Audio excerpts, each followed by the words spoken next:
Discover the inspiring journey of Glenn Hall, hockey's iconic Mr. Goalie, whose Prairie roots in Humboldt, Saskatchewan, shaped an indomitable spirit.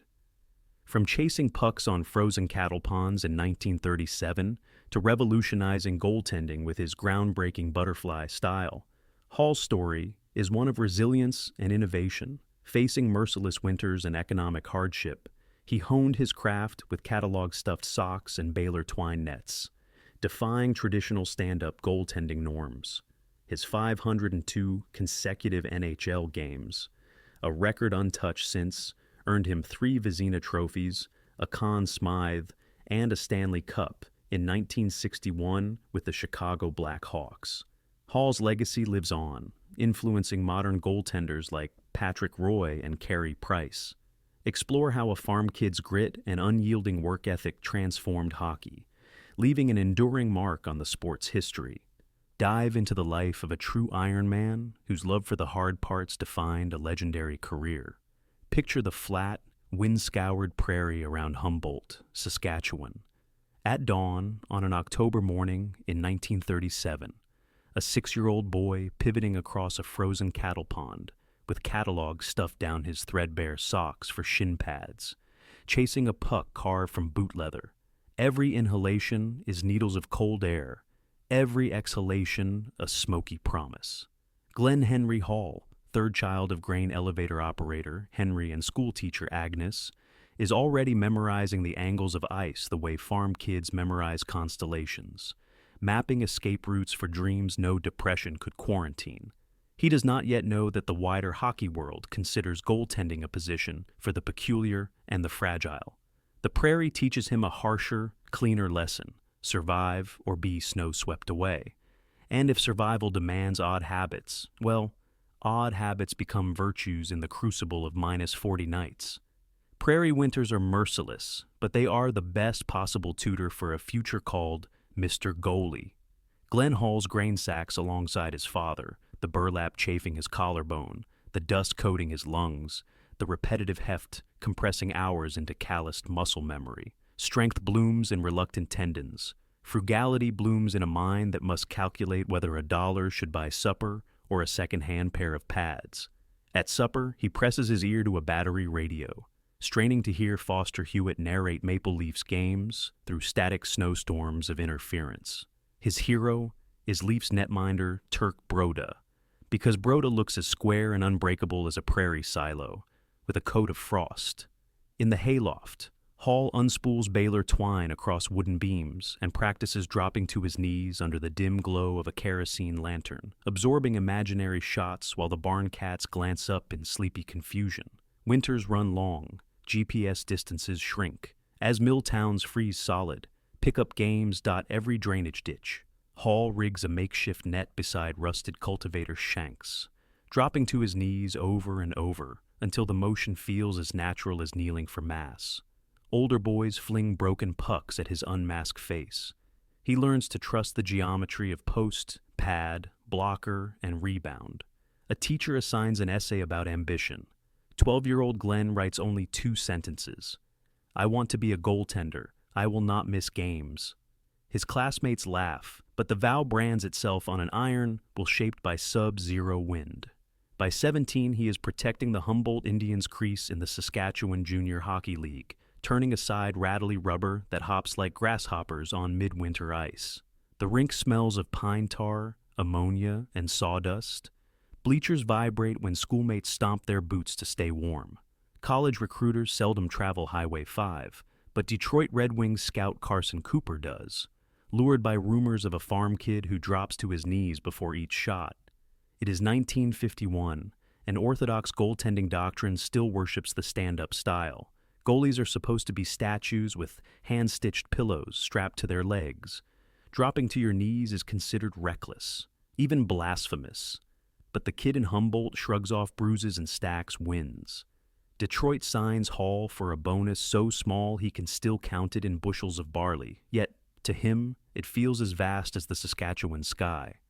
The next fall, he is shivering in a Windsor boarding house, subsisting on oatmeal stretched with hot water, hurrying to practice with the Spitfires of the Ontario Hockey Association. $25 a week covers rent, But new skates cost 40, so he wears hand-me-downs a size too big, wedged with newspaper. Long bus rides along the 401 become traveling classrooms. In dark motel corridors, he studies Terry Sawchuk's footwork frame by frame on a flickering 16mm projector, rewinding until the celluloid singes. When the reel jams, Hall closes his eyes and sketches the pattern of Sawchuk's saves in his imagination, then tests them on the rink at dawn when the ice is still whisper smooth. Statisticians eventually record 30 wins and an all-star berth for him that season, but the numbers miss subtler truths. How he learned to track a puck by peripheral shoulder cues, how he shaved slivers off angles by tightening core muscles, how he coaxed courage from fear by ritualizing it. The OHA tries to fine him for wearing mismatched leg pads. He pledges to buy a proper pair if he ever earns a full NHL paycheck. That vow, too, brands itself. Detroit finally summons him to the big league near the end of the 1952 season. The train chugs into Michigan Central Station under gray fog, and Hall shoulders a single canvas bag containing everything he owns. His official debut comes on October 16, 1952, at the Olympia, a cavern so loud it rattles his molars. His parents can't pick up the radio feed clearly, but they cluster around the same crackling speaker at home. Agnes keeps a rosary in one hand, Henry a pencil ready to tally saves. 6 shots in, Maurice Rocket Richard, his myth already carved into the national psyche, hammers a low bullet, expecting the usual stand-up pad, save. Instead, the rookie folds into that newfangled posture future generations will call the butterfly. The puck clacks harmlessly into Hall's left hip. Montreal's bench gawks, Richard scowls, Detroit wins 3-2. The press box types the first draft of a legend. Coach Tommy Ivan merely purses his lips. This kneeling thing feels like dangerous heresy. But a win is a win, and victories hush dissidents. Hall spends 3 seasons as Sawchuk's understudy, riding buses between Detroit and their AHL affiliate in Indianapolis, often in the middle seat because rookies concede the window to veterans. He throws up in bathroom sinks before most starts because the pressure squeezes his stomach like a vice. Teammates chalk it up to nerves. Hall quietly realizes it is ritual. Clear the body, clear the mind, step into the crease lighter, then air. He never publicizes the epiphany, but he carries it everywhere like a secret locket. On Wednesday nights, he calls home from payphones, apologizing for reverse charges. His mother reminds him to sleep with a scarf around his throat, prairie habit colliding with big city reality. In 1955, Sawchuk collapses under a cocktail of mononucleosis and mental exhaustion. And Glenn Hall inherits the net full-time. He plays every minute of every remaining game that year, a marathon that marks the birth of hockey's most indestructible streak. From October 1955 through November 1962, 502 consecutive regular season games, 7,191 consecutive minutes. Glenn Hall is the Detroit net, then the Chicago net. Rain or shine, fever or Charlie horse, wisdom tooth ache or flu. No goalie had done it before. None has come close since. To skate one night in the Montreal Forum's glare, and the next in the Chicago Stadium's cigarette haze, then rise at dawn to catch a flight to Boston, sharpen skates, and do it again. This is a physical impossibility disguised as a work schedule. Hall achieves it by treating suffering as background noise. He ices knees on train seats, pops stitches out of his chin with pliers when the trainer is busy, tapes ribs so tight his voice squeaks in the locker room. He never once asks out of a start. Detroit rewards him with a Calder Trophy as Rookie of the Year in 1956 and a ticket out of town a year later. Management craves fresh scoring flash. They trade Hall and Rebel winger Ted Lindsay to Chicago for a package of hopefuls. Chicago, reeling from years of mediocrity, gets more than they bargained for. A Prairie stoic who believes goalies are supposed to stop pucks and keep their mouths shut. And the most reliable piece of hardware since the Zamboni. Chicago Stadium's organ greets him with a rumble that vibrates marrow. Bobby Hull greets him with a chirp. Hope you're not scared of red lights, kid. Hull learns soon enough that red lights will be rare now. In Chicago, Hall inherits a locker stall beside Hull, who bets he can make the goalie laugh between vomit sessions. Hull never quite manages it before game time. Hall's grin comes only after the anthem, when adrenaline spikes and the geometry of rubber on ice feels solvable again.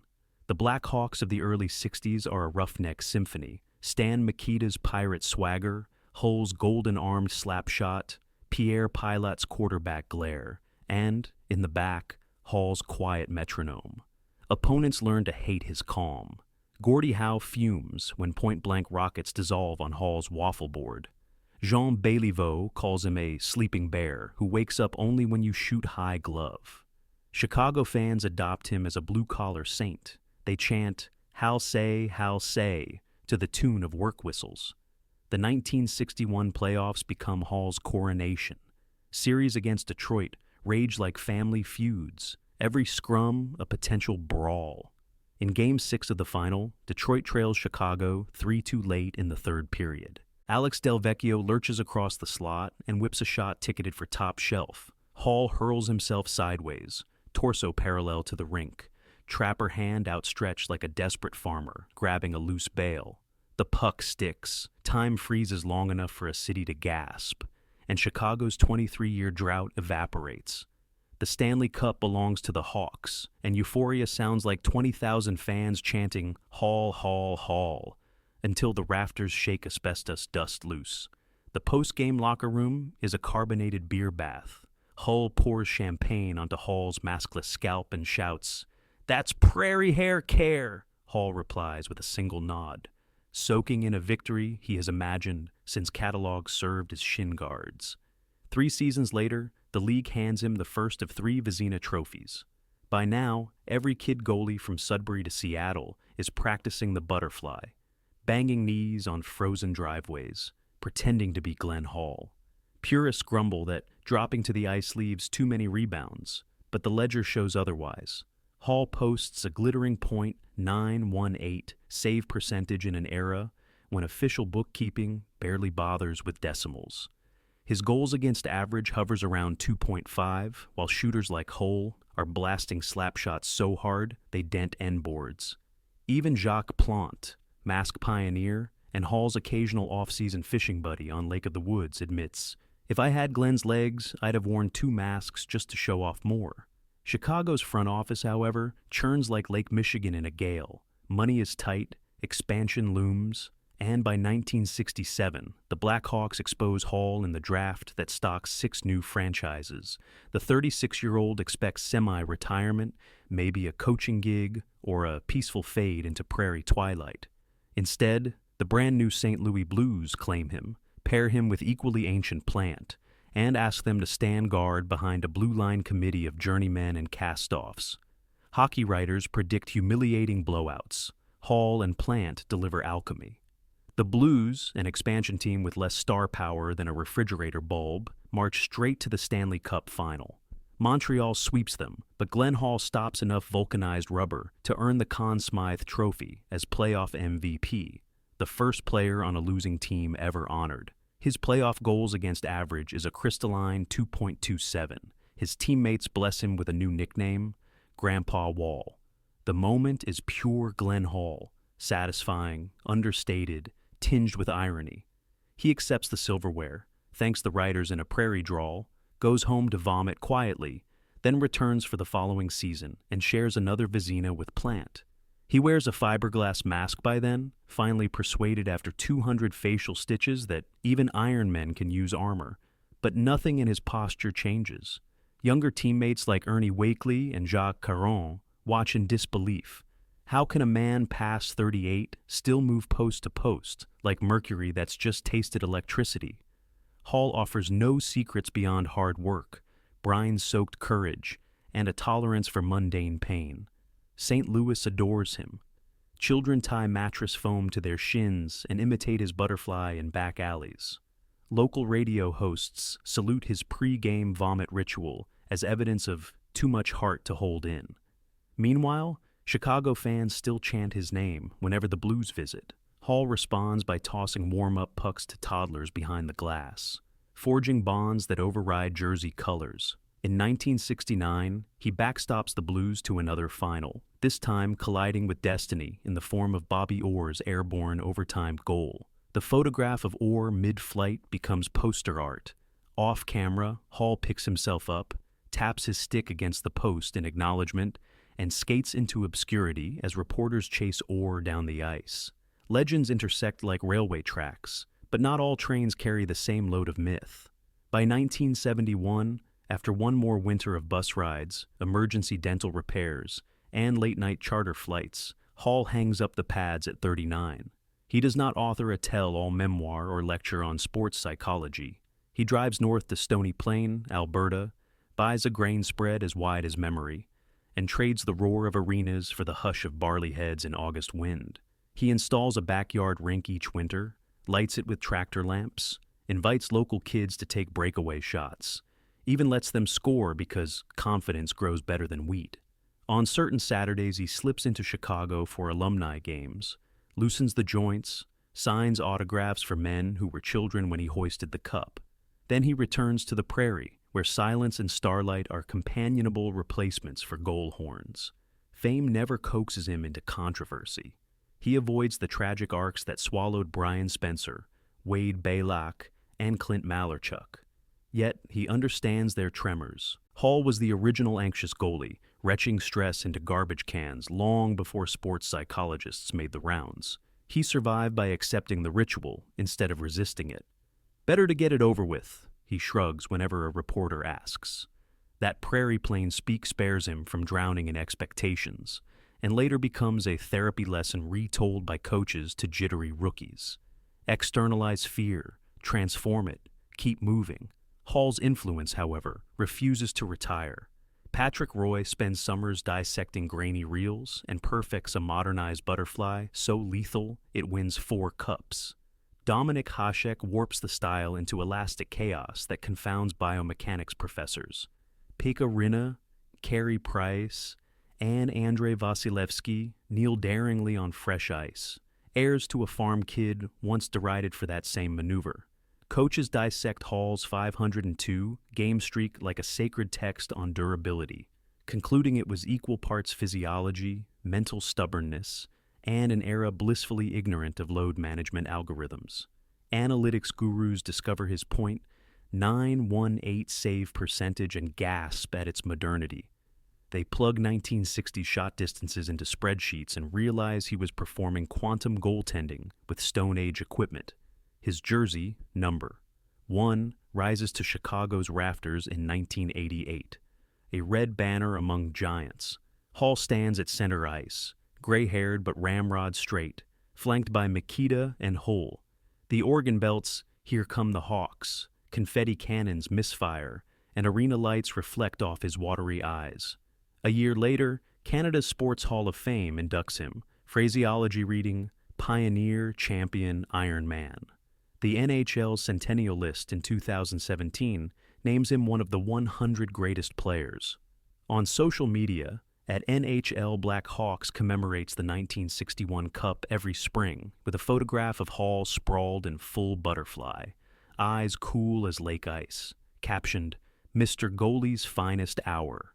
Teenagers scrolling the app might not know who Glenn Hall was, but the posture is instantly recognizable. Knees splayed, chest square, arms poised like a falcon, ready to clasp its prey. Quiet anniversaries accumulate.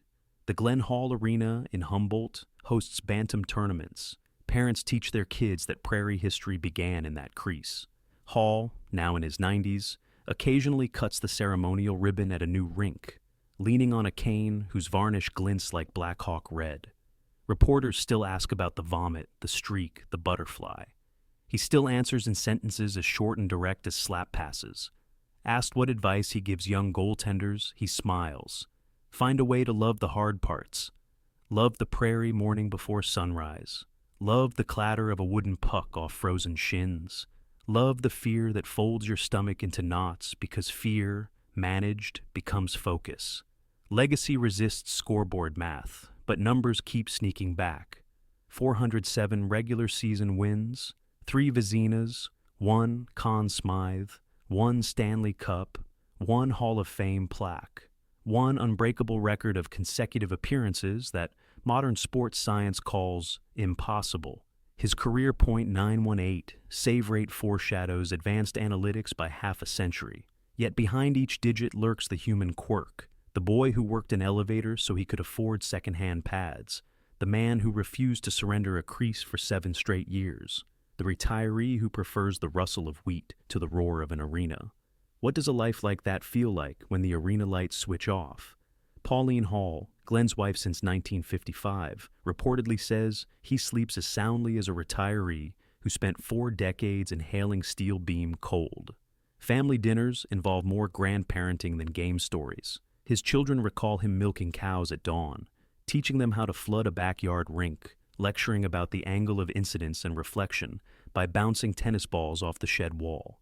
Yet every spring, when playoff chatter churns, Glenn Hall's phone buzzes with calls from broadcasters begging for commentary. He usually deflects credit to his defensemen and luck, then returns to farm chores. Fame, for him, is well-worn leather, sturdy, modest, slightly stiff. At 93, he is content to let others embellish mythology. Younger historians occasionally visit with voice recorders, marveling that a man born before television went mainstream can still narrate plays with photographic clarity. He corrects them when they misremember shot totals or confuse butterfly with hybrid. He ends each interview the same way, tipping his ball cap to the camera, eyes still curious.